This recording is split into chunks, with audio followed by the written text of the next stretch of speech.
buenos días a todos. Secundo todo lo que dijo Patri. Nada más como para contarles, hace un año, más o menos, en julio o agosto, estábamos haciendo este trabajo. Ya ellos estaban aquí en el museo, los tenía limpiando a full, los tenía en todo porque teníamos como 2 meses para abrir y queríamos que todo estuviera listo y bueno, ahorita José va a contar como todo el proceso. Fue muy emocionante y muy bonito, la verdad, y muy reconfortante poder incluir estos objetos que ya no estaban en la versión anterior del museo. Entonces fue como también como hacer todo el círculo de otros objetos numismáticos. Entonces, bueno, voy a presentar a José y Alonso, que no nos pudo acompañar hoy. Perdón. José y Alonso son fundadores de la compañía Metal & Stone. Y ellos son, Metal & Stone se especializa en la conservación y restauración de bienes culturales de piedra y metal. Entonces José Segura es especialista en patrimonio metálico, metalurgia y metales del Instituto Tecnológico de Costa Rica, máster en ingeniería de corrosión y protección de materiales de la Universidad Federal de Río Grande Sur de Brasil. Trabaja como conservador y restaurador profesional desde 1991 y ha participado en varios proyectos de restauración, algunos de ellos, solo como para mencionar la gran lista, en el Teatro Nacional, en Aquiles de Turrialba, Catedral Metropolitana y aquí en los museos del Banco Central. Y aunque no está Alonso, también lo vamos a presentar para que se lo lleven en la mente. Alonso es especialista en patrimonio público, escultor graduado de la Universidad de Costa Rica y ha recibido capacitaciones en patrimonio público por parte de la Universidad de Costa Rica y del Museo Nacional, así como del Instituto Italo-Latinoamericano, entre otros centros especializados en el tema. Y sus áreas de trabajo son la conservación y restauración de bienes históricos y artísticos, principalmente en metal y piedra, y también el mantenimiento y limpieza de esculturas, monumentos y arquitectura histórica, obviamente de metal y piedra. Muchas gracias, José, por acompañarnos. Y bueno, qué dicha que vino tantas personas. Si alguien nos ofreció dinero por venir, era mentira, ¿no? Eso era público, pero gracias por venir. Es un gran compromiso, ¿verdad? Cumplir con todos ustedes. No conozco a casi nadie, así que espero que tengan muy buenas preguntas para hacer. El tema principal, o el que nos lleva acá, bueno, fue la exhibición de esta nueva sala, cosas que suceden cada 20 años, tanto aquí como en Colombia o en cualquier museo de numismática. Esas exhibiciones cuestan mucho y tardan mucho tiempo en generarse. De hecho, participé en la anterior, hicimos exactamente el mismo proceso hace 20 años. Y ahí tengo unas fotos, ¿verdad?, de chiquillo, ¿verdad? Bueno, ni tanto, pero haciendo el mismo trabajo hace 20 años con otro grupo de troqueles. Básicamente vamos a hablar sobre la corrosión que presentan, cuál es la causa de esa corrosión, un poco qué técnicas utilizamos para limpieza y para la protección. Entonces, básicamente esta es una foto de un estado digamos, de almacenamiento en el que estaba la pieza. Y podemos ver con pesar, ¿verdad?, muchos de los temas donde una figura tan delicada y un material tan resistente están completamente llenos de una mancha color naranja.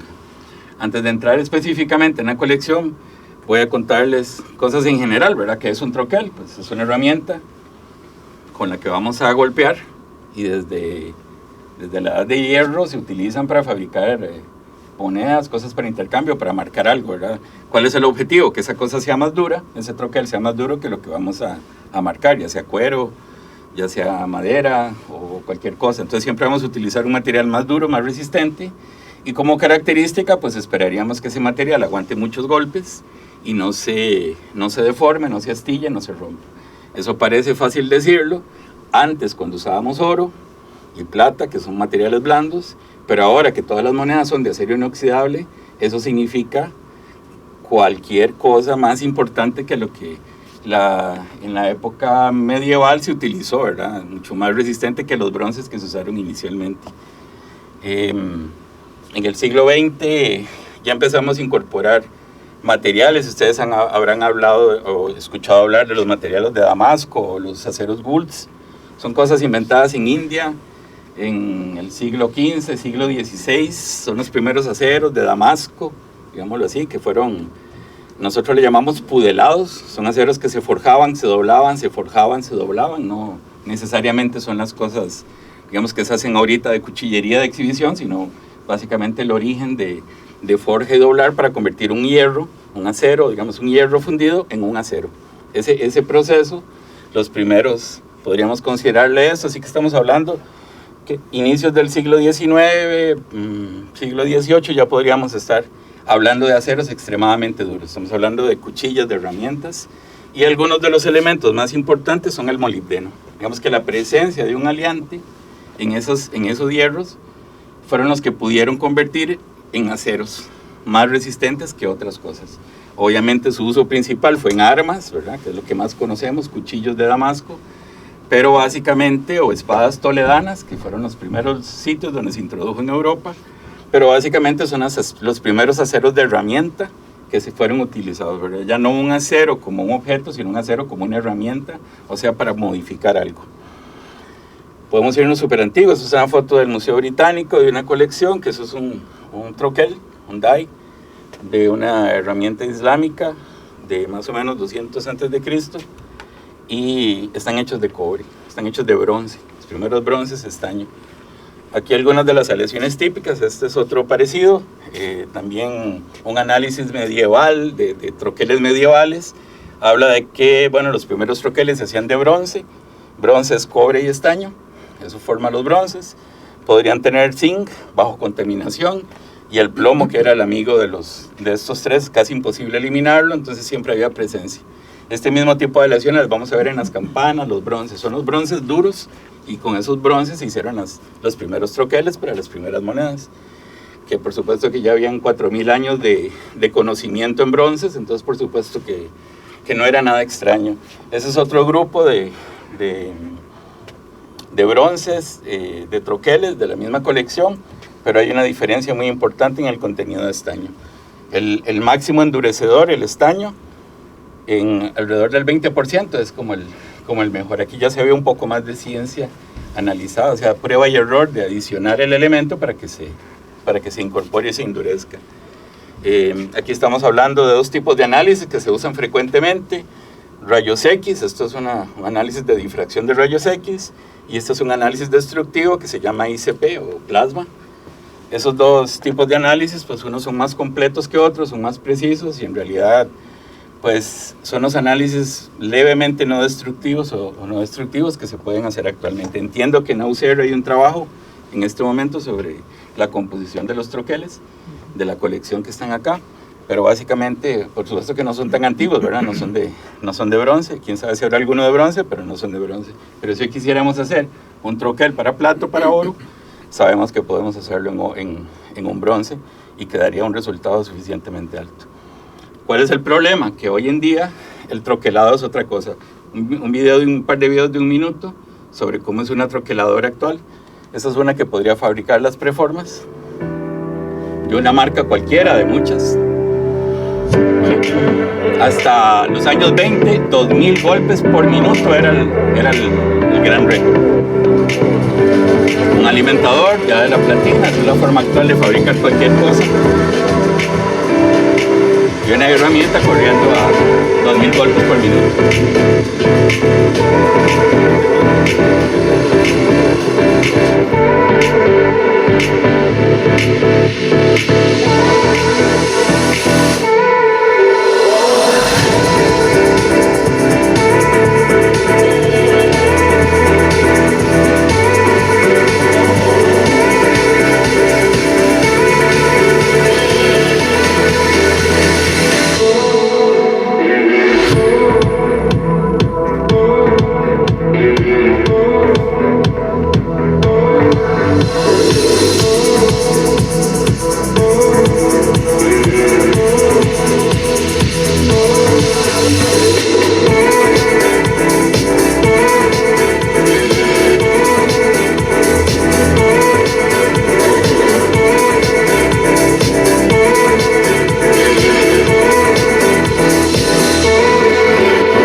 podríamos hablar de que se puede llegar hasta 2700 voltios por minuto.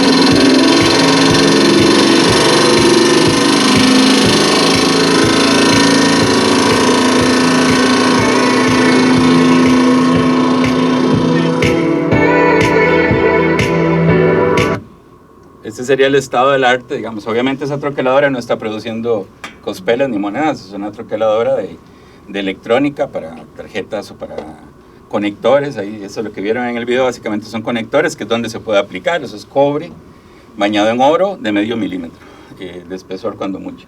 Pero ya estamos hablando de las velocidades enormes, ¿verdad? De pasar de un mazo con una por una a 2700 por minuto. ¿Y eso por qué tiene que suceder?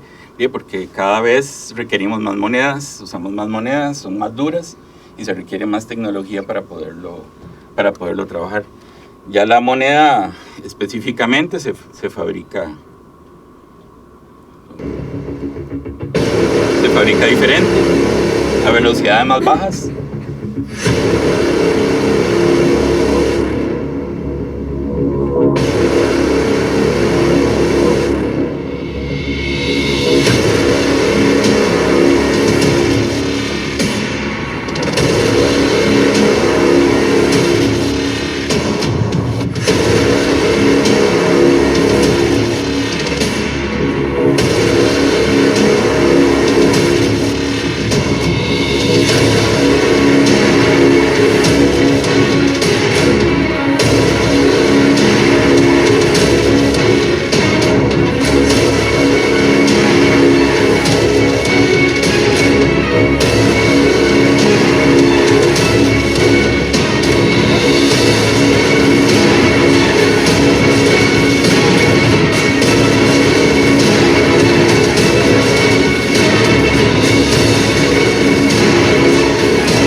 Bueno, vieron, es un carrusel, o sea, hoy en día, pues la precisión de las monedas y los errores también son bastante comunes.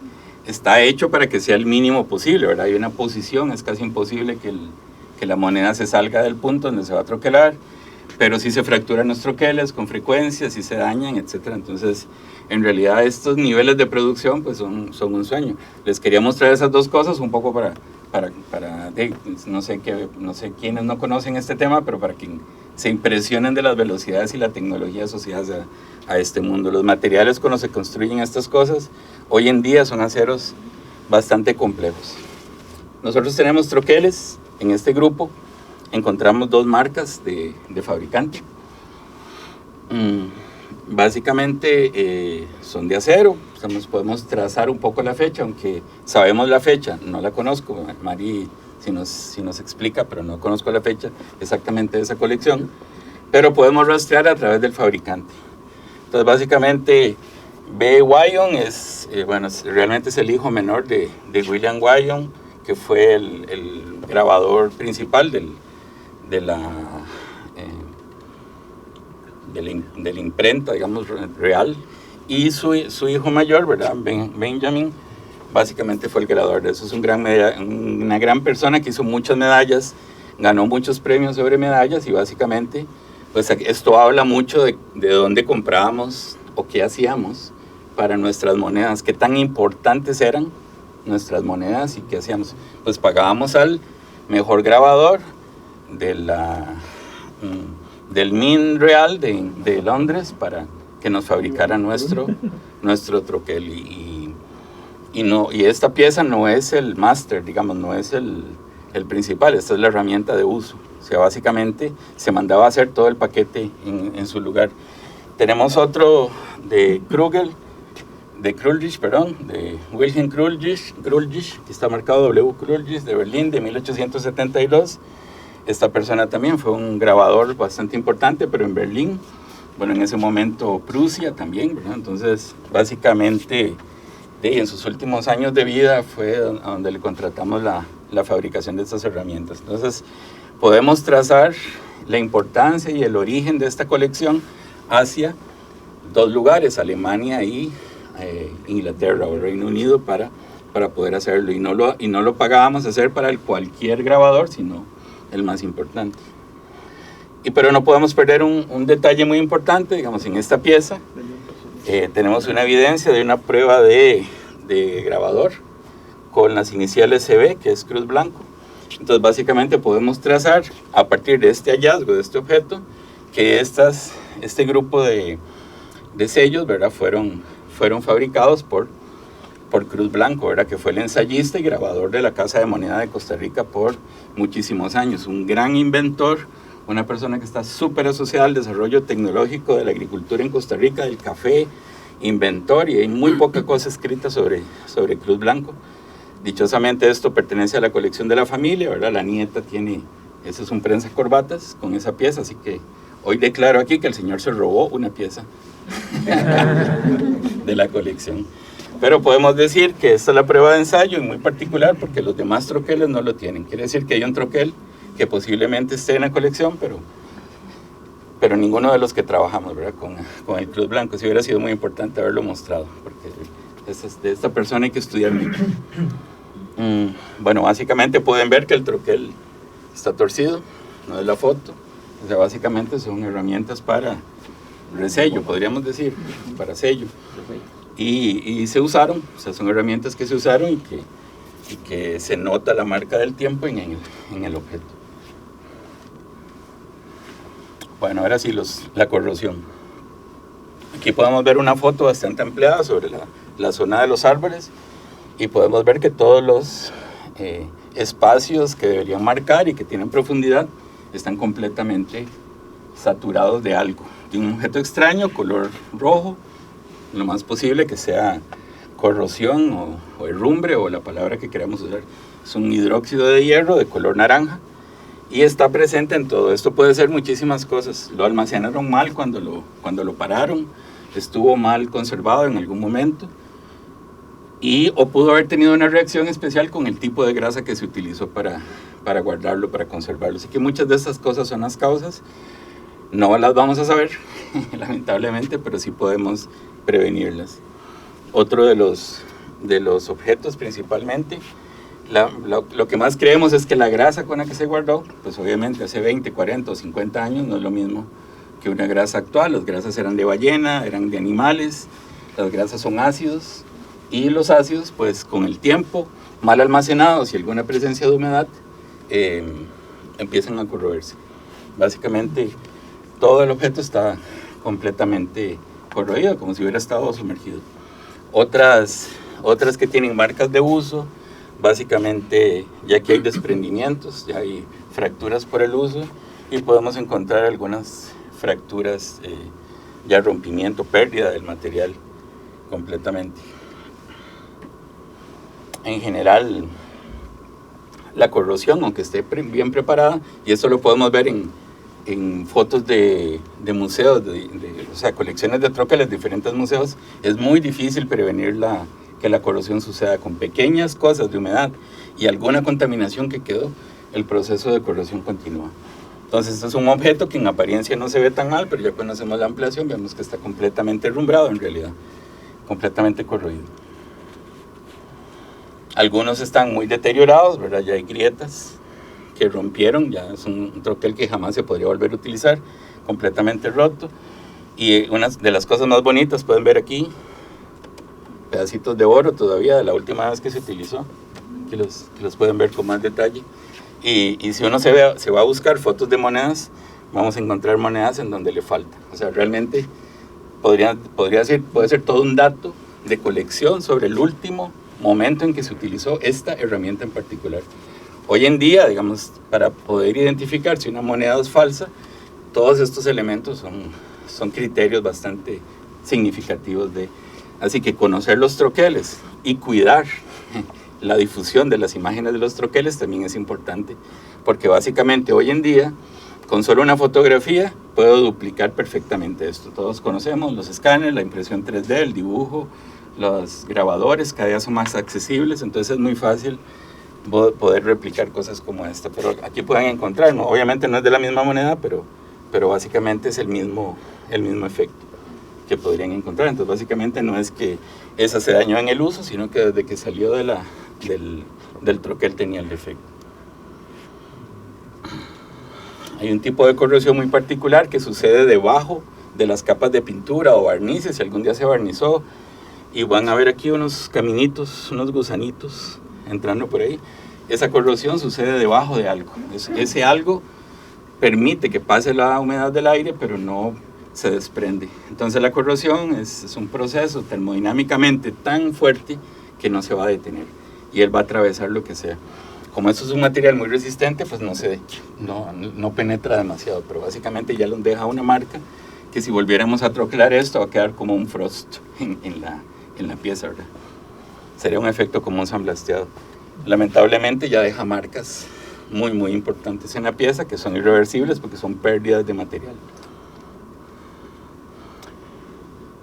Pues lo mismo, ¿verdad? Las piezas se escaman. Esta es una de las que estaban en apariencia en peor condición, pero básicamente es por lo mismo, ¿no? Porque están completamente cubiertas de grasa y esa grasa atrapó la corrosión, la humedad y la corrosión debajo. ¿Qué hicimos? Bueno, nos llamaron que hiciéramos un trabajo de conservación y de protección. Uno podría decir, voy a restaurarlos y los voy a poner a funcionar. Bueno, esa no es la función ni el interés del banco ni del museo. Restaurar la superficie para que se vea lindísimo, que lo haríamos en televisión, en un buen programa de televisión, lo agarramos, lo pulimos y lo volvemos a cromar y lo dejamos como nuevo. Tampoco es lo que nos interesa. O aplicarle una capa de cromo, no, solamente la capa para que no se corroa. Ya es un proceso que va a intervenir químicos muy fuertes y no es lo que queremos. Entonces básicamente nos concentramos en preservar su valor histórico y sentimental, todo el aprecio que tenemos sobre la colección. Entonces nos concentramos en eliminar los efectos nocivos que el tiempo le dejaron.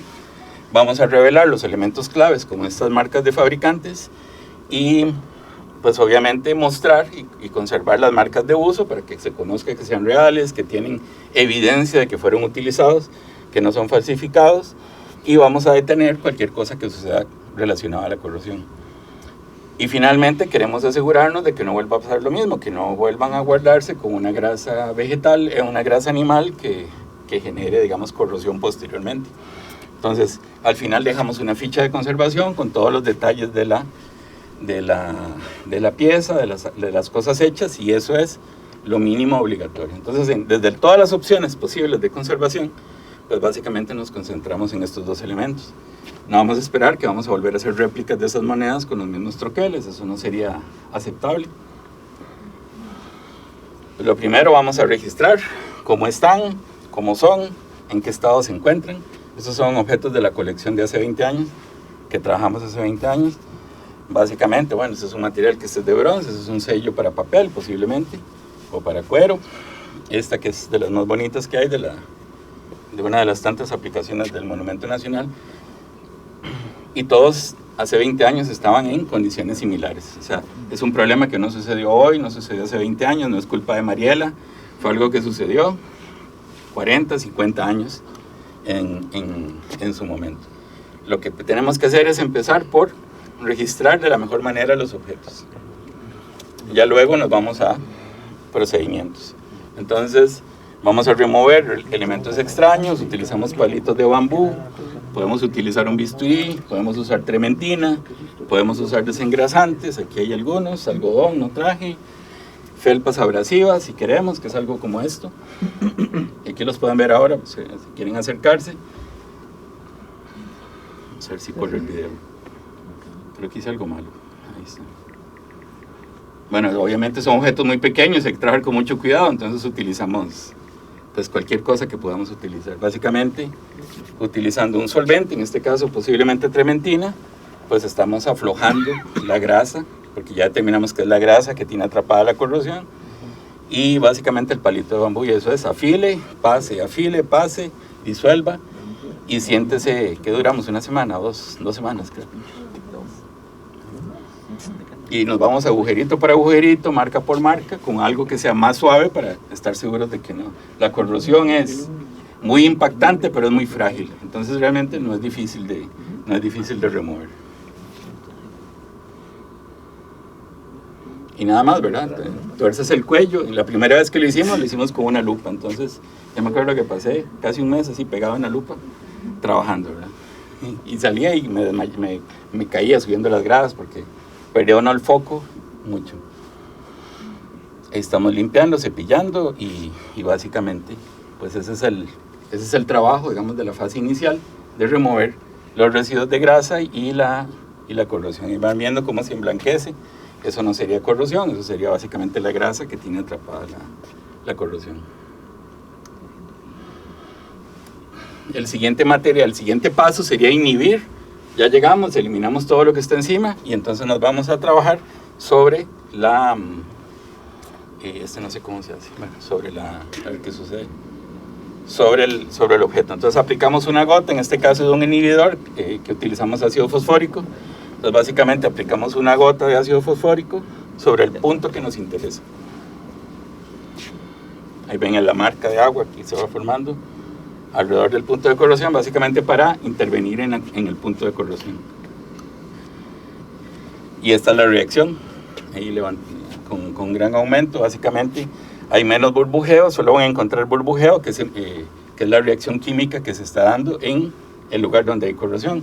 En las otras zonas la reacción es muy leve. Básicamente estamos descomponiendo los residuos de hierro y convirtiéndolos en un producto que se llama fosfato de hierro, y ese fosfato de hierro nunca más va a corroerse y va a estabilizar la superficie.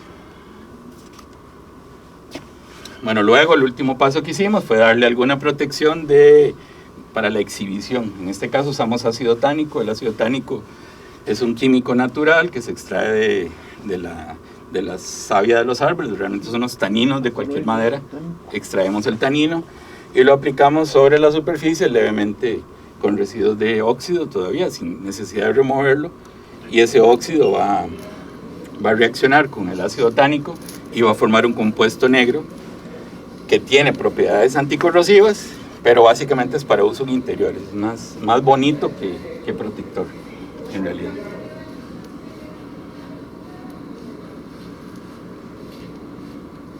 Y es solo paciencia, la reacción va levemente sucediendo. El alcohol también tiene. Ya es tánico. Increíble, es demasiado transparentito la primera vez.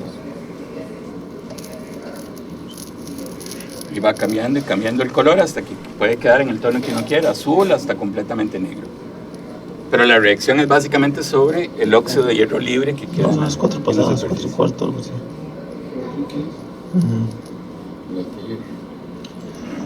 Sí, como se ve eso, 4 y media, porque los guardias ocupan cerrar más temprano las bóvedas y eso. No, estamos apenas a tiempo.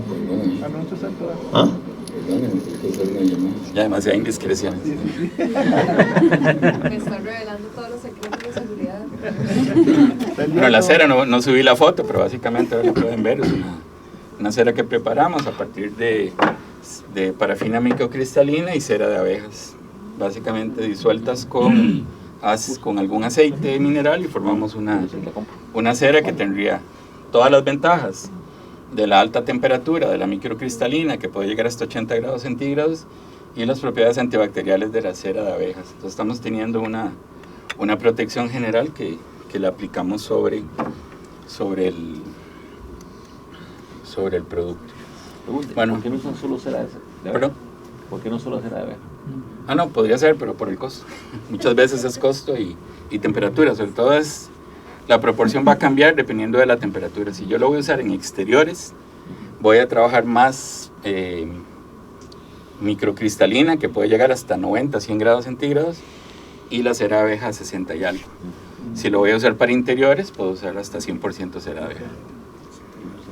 Bueno, esos son los resultados. Así empezamos, así terminamos, limpiando cada uno de los elementos. Digamos, el ácido fosfórico el ácido tánico solo está aplicado en los exteriores, básicamente para la conservación. Esta es la pieza número 029 y digamos que esa es como la mejor condición que podemos lograr en el tiempo que utilizamos para intervenir. Podríamos seguir trabajando mucho más tiempo, con más cuidado, pero básicamente, digamos, para los fines de la exhibición, este es el resultado que presentamos. Algunos no pudimos llegar a la perfección, pero vean el estado de de la pieza. Realmente ir a descubrir letra por letra y qué dice ahí y luego poder leerla básicamente, que es el mismo objeto, es un gran avance.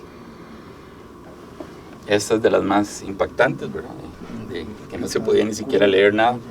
Y básicamente, aunque está completamente la corrosión, aquí sí hay corrosión y penetró mucho y desescamó la pieza. Es un objeto tuvo bastante uso, pero ya así lo dejamos para exhibición. Y bueno, ahí esto les va a llegar, supongo, en algún momento si lo piden. Ahí hay bastantes referencias desde ¿cómo se llama? El Mint en español. Casa de Moneda. La Casa de la Moneda, digamos, de la Casa de Moneda en Estados Unidos, de la Casa Real. Esto es de una universidad, esto es de un grupo de una enciclopedia. Aquí hay de informaciones sobre monedas célticas, hay bastantes cosas sobre análisis químicos, hay bastante sobre la selección de los aceros, que es los aceros modernos. Hay bastante sobre tratamientos térmicos de los aceros para los troqueles. Aquí hay alguna información sobre la protección en general, digamos, de los objetos. Aquí hay un estudio, estos dos son estudios antiguos sobre aceros para troqueles. Básicamente este es un artículo principalmente sobre la historia del acero Woods, y aquí hay dos fichas técnicas sobre los autores que están ahí, sobre los fabricantes, ¿verdad? El Wyon y el Will y Quilrich. Ahí pueden encontrar, digamos, información sobre la historia de él. Esta es la ficha técnica final, digamos, en general. Esta es solo una página, pero básicamente quién es el autor, básicamente el título, un número de pieza, cuál es la función, dimensiones para no perderlo, material en que está hecho, pues acero al cromo, que es lo más común, que fue endurecido térmicamente. Esta es información genérica porque no la investigamos, sino que es información de la fuente. Y básicamente la fecha cuando hicimos el tratamiento de la restauración, y eso continúa con varias páginas y páginas y páginas de información. Traté de contar lo menos posible y lo más posible sobre cada tema, pero más bien quedo a disposición si tienen alguna cosa que quisiéramos repasar. Hay muchísimos más datos que pudiera compartir. No es exactamente con eso, pero antes se usaba limón ácido. El limón ácido para limpiar. Sí. El limón ácido es ácido cítrico. Y el ácido cítrico con unas dos familias, ácido bórico, ácido cítrico y ácido acético, llamamos ácidos leves. Entonces los ácidos leves tienen muy poca fuerza en la reacción, entonces se puede controlar el tiempo. Y ahí nos podemos ir a los ácidos fuertes, que sean ácido nítrico, clorhídrico o sulfúrico. En el caso del hierro, el ácido sulfúrico lo desintegra. En el caso del clorhídrico o el muriático, que es el mismo, destruye para siempre el objeto. Yo he recibido colecciones de boletos que fueron limpiados con ácido muriático, y es imposible recuperar porque el cloro del ácido muriático, el ácido clorhídrico, deja una contaminación imposible de remover. Después le echaban bicarbonato. El bicarbonato es para digamos, aunque usted lo enjuague, hay agujeros, y entonces el bicarbonato va a neutralizar los restos de ácido para que se detengan. Y después se pasaba por cera. Y lo seca y lo protege con cera. Eso siempre ha sido, pero digamos hay que evitar estos ácidos. En aceros usamos el ácido fosfórico, porque el ácido fosfórico o el ácido tánico, porque forman compuestos diferentes al acero sobre la superficie, sobre el hierro en la superficie.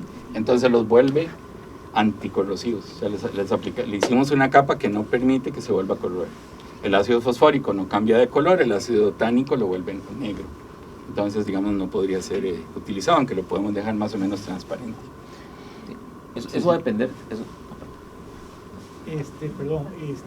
¿Qué rol tiene la cera de abejas que mencionó, pero no dijo para qué se usaba? Sí, la cera de abejas, vamos a ver, las dos cosas son sintéticas, digamos, hay cera de abeja sintética o purificada, que no es falsa, sino es purificada, pero la cera de abejas natural es de color café porque recogió todos los elementos de protección del panal y entonces están ahí. Entonces tenemos un sistema antibacterial maravilloso. Entonces ese es el objetivo de usar cera de abejas. Podríamos usar solo parafinas, pero la cera de abeja nos produciría esa. Pero eso lo uso al final. No, sí, lo mezclo para proteger. Sí, la capa Aquí final. estoy por ir viendo los que van levantando la mano. Ok, vamos Mari. Tal vez, Alicia. José, si explicas un poquito más a fondo del proceso, ahora que están preguntando como los acabados, Claro. si explicas un poco los acabados y que nosotros elegimos dos tipos de acabados distintos, el transparente y digamos el negro, entonces como creo que eso también puede interesar. Sí, básicamente el ácido, entonces digamos el acabado que usamos para proteger o para detener la corrosión en la cara, en la superficie, usamos ácido fosfórico por las razones que les expliqué. Es un ácido bastante leve que va a transformar la herrumbre, digámoslo así, el hidróxido de hierro lo va a transformar en fosfato de hierro y ya nunca más se va a volver a oxidar. Mientras que si usamos otra cosa, vuelve a aparecer la humedad y ese óxido de hierro o lo que sea que hayamos estabilizado se va a volver a formar en hidróxido. Ya en el estado de fosfato no sucede más. Entonces es una especie de capa protectora, pero que detiene los focos de hierro. Entonces ahí no cambió nada. Ahora, para verlo, para exhibirlos, para la manipulación y para que la humedad no vuelva a penetrar, pues básicamente se sellan con cera. Ese es el acabado final. Entonces de esas ceras tenemos varias recetas, desde algo para muebles, muy cremoso, hasta algo muy duro para esculturas exteriores. ¿Okay? Esa cera se fabrican de dos elementos: cera de abejas, nuestra receta, cera de abejas y cera microcristalina. En diferentes combinaciones logramos diferentes resistencias al ambiente. Mientras más cera de abejas, menos efectos, lo usamos en mármol, menos efectos de las cuitas de los pájaros, ¿verdad? O de las algas o cosas que van a crecer. Y en metales, pues básicamente son inertes y resisten la temperatura, si los vamos a poner en exteriores o si los vamos a usar en interiores.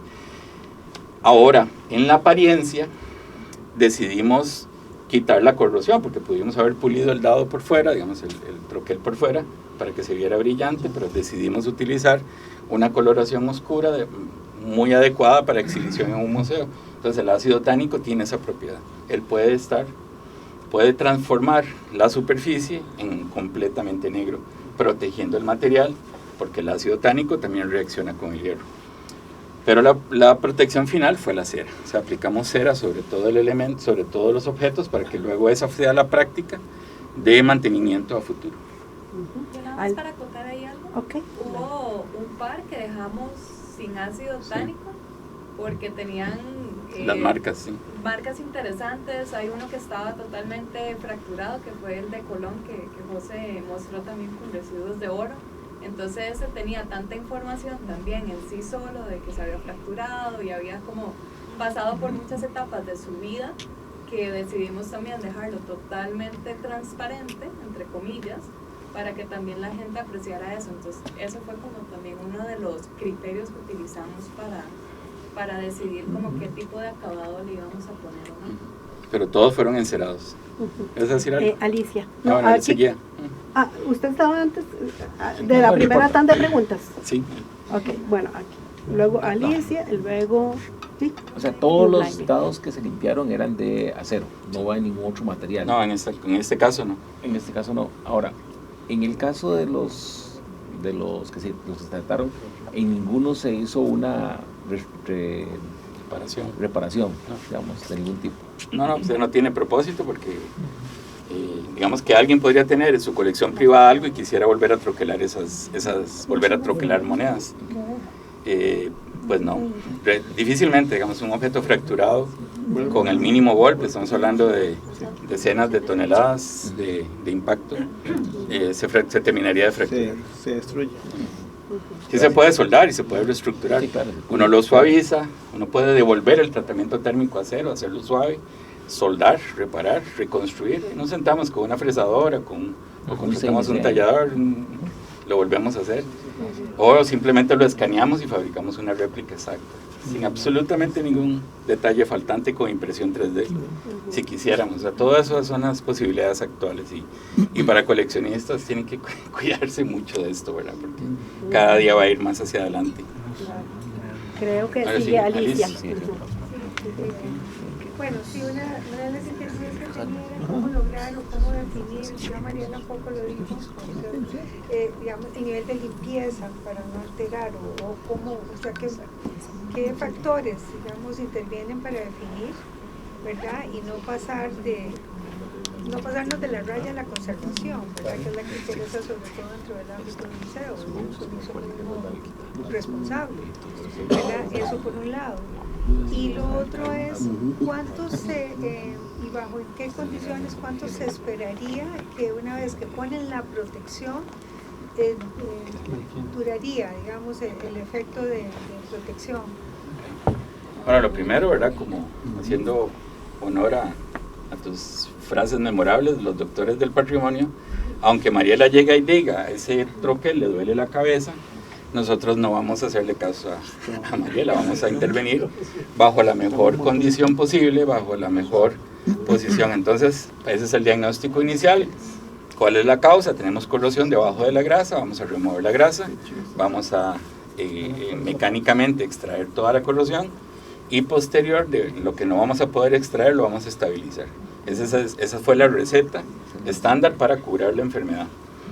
Ahora, la protección con cera, pues si no lo toco, puede durar 20 años, porque en realidad es imposible que no permita la penetración de oxígeno y de humedad, pero entonces la ficha técnica debería darnos la posibilidad de cada año, en las instrucciones de trabajo, cada año, cada 2 años, con los materiales aquí, volver a limpiarlos y volver a pasar para estar asegurándonos. El problema es que en una condición tan grave como la que estaban, pues de nada sirve, yo le puedo pasar cera y no estoy deteniendo nada.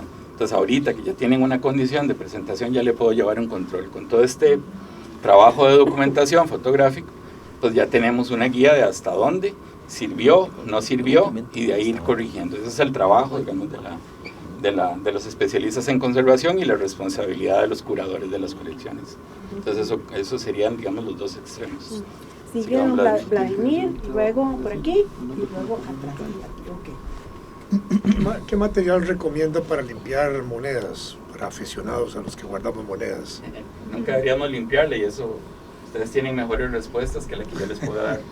Pero tiene porque alguna marca. En realidad, muchas de las marcas del tiempo son las que la cuidan. ¿Qué tenemos que hacer? Protegerlas, eso sí. Siempre, lo mínimo que hagamos, paños con agua. Luego pasamos a la siguiente etapa, que podrían ser solventes, alcohol isopropílico o acetona o trementina. Son elementos que nos ayudan a limpiar, a remover grasa, marcas que le dejamos, con mucho cuidado de los trapos que tienen para no borrarle y no rayar las monedas, y si tienen una buena presentación. Entonces la primera fase es agua, la segunda fase es solventes, si están muy sucios, con solventes, algodón y mucha paciencia, eso es una buena práctica. Y ya si tuviéramos que utilizar un químico para remover corrosión, para una exhibición, para alguna cosa así, pues empezaríamos levemente con, dependiendo del material del que está hecha, cosas como monedas de acero, que no creo que sean muy coleccionables todavía, con ácidos fosfóricos, y muy posiblemente monedas de cobre, de bronces y oros y cosas de ese tipo. Son básicamente insensibles a los ácidos. Entonces tendríamos que utilizar, digamos, cosas muy sencillas como ácido cítrico en concentraciones muy bajitas. Todo eso es una experimentación que hay que ir disolviendo. Los que son prohibidos completamente: clorhídrico, muriático, sulfúrico y nítrico. Aunque parezcan que son más rápidos, que son muy buenos, esos 3 elementos, el cloro del ácido clorhídrico, es el cáncer de las cosas. El ácido sulfúrico es el segundo cáncer de las cosas.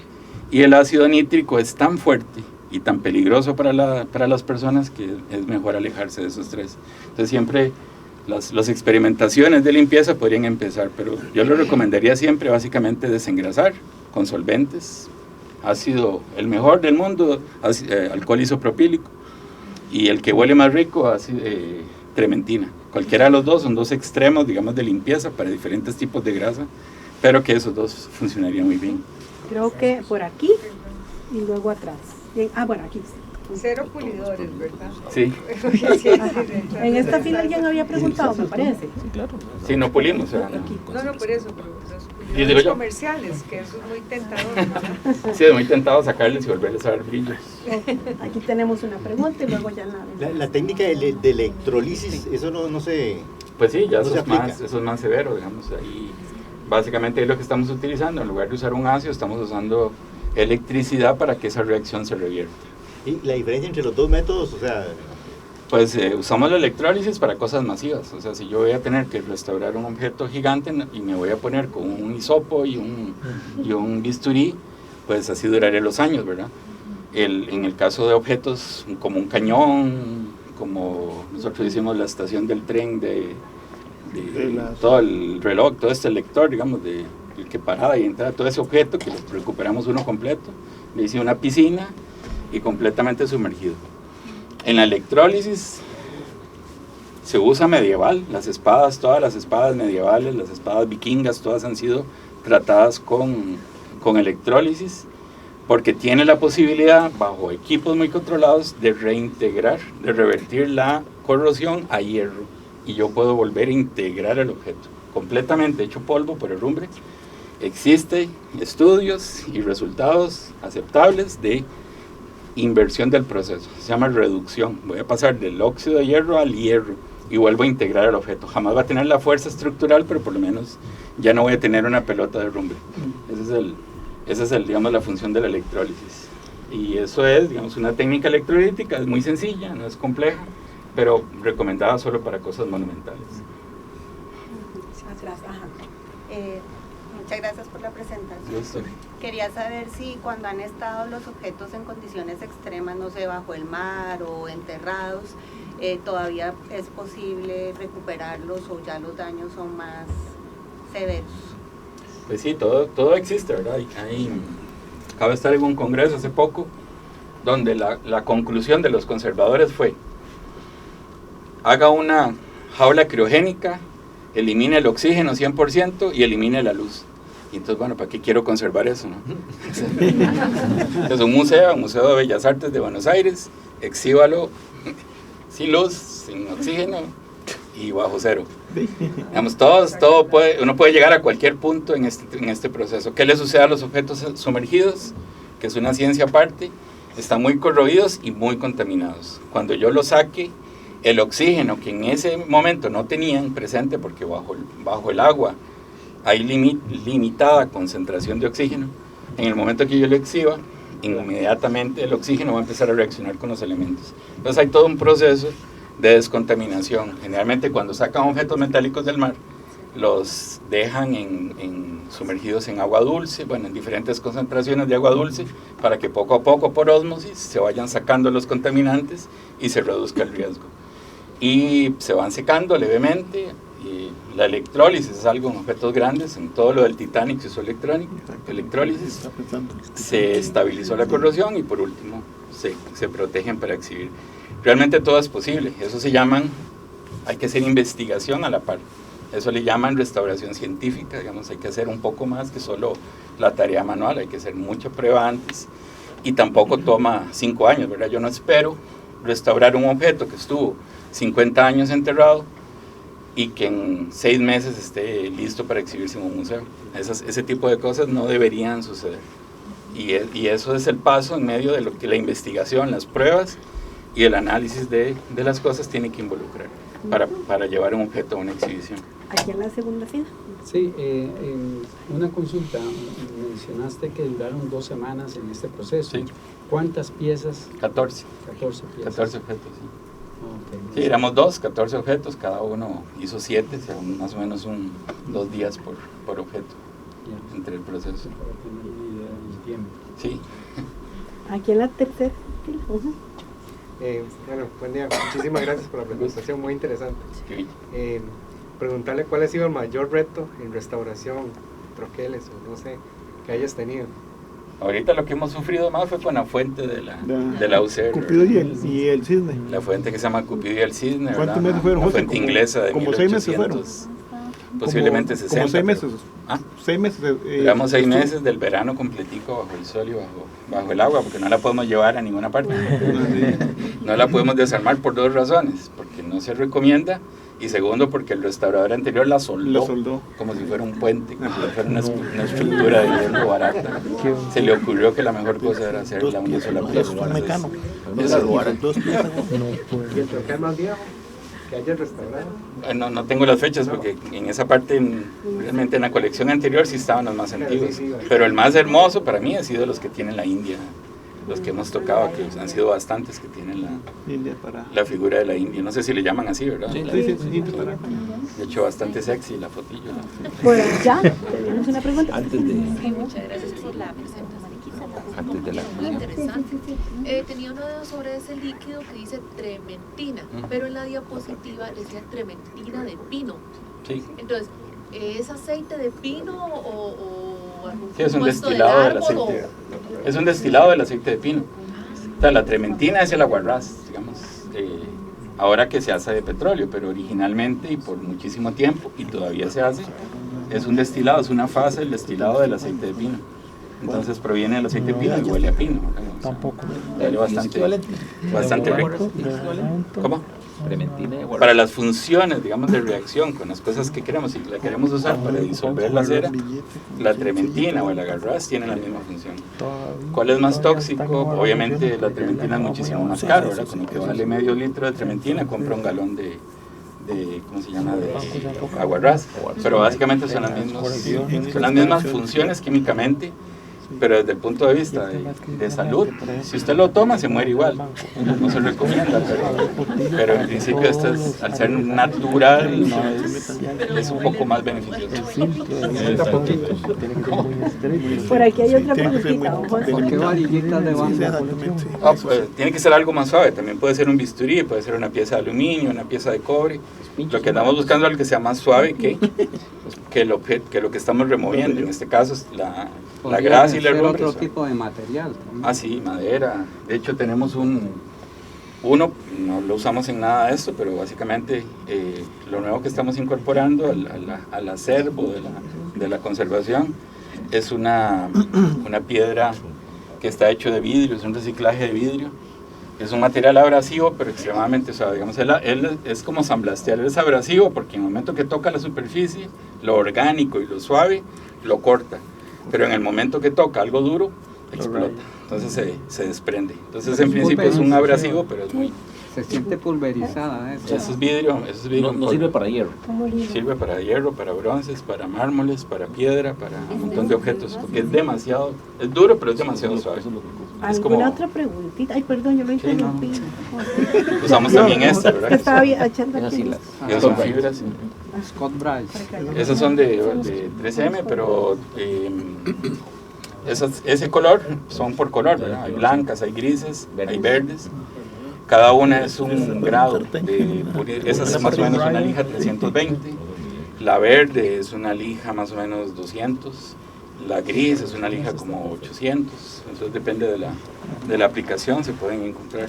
Y la blanca no tiene ninguna aplicación. Y sí existen, aunque no los usamos. Pero también traje un pulidor, que es prohibido mostrarlo, pero bueno, aquí está. Es un pulidor. Este color rojo es porque es como para pulir vidrios. Esto sería para pulir material. Es demasiado suave, solamente digamos abrillanta vidrios. Hay otros, podemos usar polvos de diamante, podemos usar polvos de alúmina, dependiendo de la aplicación, y podríamos, mientras más duro sea el material, un troquel muy duro, pues ellos van a tener durezas de 45, 50 Rowell, eso es mucho más que un cuchillo. Esa dureza hace que sea insensible, aunque usemos bambú o utilicemos una herramienta metálica, no lo vamos a rayar. Es casi imposible rayar. En el caso de los troqueles, en una herramienta, en una moneda, así, hasta con el algodón le vamos a cambiar el color, la apariencia. ¿Alguna otra pregunta o comentario? Por acá. Ajá. Muchas gracias también por la presentación súper interesante. Usted mencionó al principio que muchos años atrás lo que se utilizaba era el bronce. me imagino que el tipo de preservación es diferente o puede ser parecido. Sí, el cobre es bastante noble, digamos, el bronce es bastante noble y tenemos bronces de 5.000 años hasta la fecha. De hecho, el bronce existe todavía y se utiliza preferentemente en objetos de patrimoniales, bueno, que consideramos ahora patrimoniales, en cosas, digamos, nobles, porque él va a resistir muchísimo tiempo. Entonces, la edad del bronce, o sea, tenemos 5.000 años de experiencia en bronces en el mundo, y realmente, pues, que se utilizara el bronce inicialmente, igual se usó para armas, antes de que descubrieran el acero. Entonces, esos primeros ganadores de batallas lo hicieron con espadas de bronce, con hachas de bronce, que le ganaron por encima de las masas de piedra y de los cosas de protección de cuero o de tela. El bronce, básicamente, él se protege solo, digámoslo así. Él forma una capa de óxido que es insoluble y no reacciona con el ambiente. Pero si lo exponemos a los malos de la película, cloro, azufre, o nitrógeno, o ácido nítrico, ácido sulfúrico, ácido fosfórico, ácido clorhídrico, lo desintegramos, pero sin ninguna consideración. Él no resiste esos elementos, son los puntos débiles. Entonces, ¿qué pasa? Que los objetos de bronce están enterrados con personas, con vegetación en descomposición, y generalmente se han desintegrado, pero bajo una conservación, la cera es el mejor amigo de los conservadores. Okay. ¿Alguna pregunta más? Igual vamos a tener unos minutitos más arriba en el cafecito por si queremos seguir compartiendo, ¿verdad? O sobre la misma información, o surge alguna duda. No sé si Mari quisiera añadir algo. Eso iba a decirles exactamente, que aquí hay varias cosas en el, sí, claro, en el escritorio por si quieren acercarse. Por allá hay una última, ok. ¿Con qué? Pues es un solvente.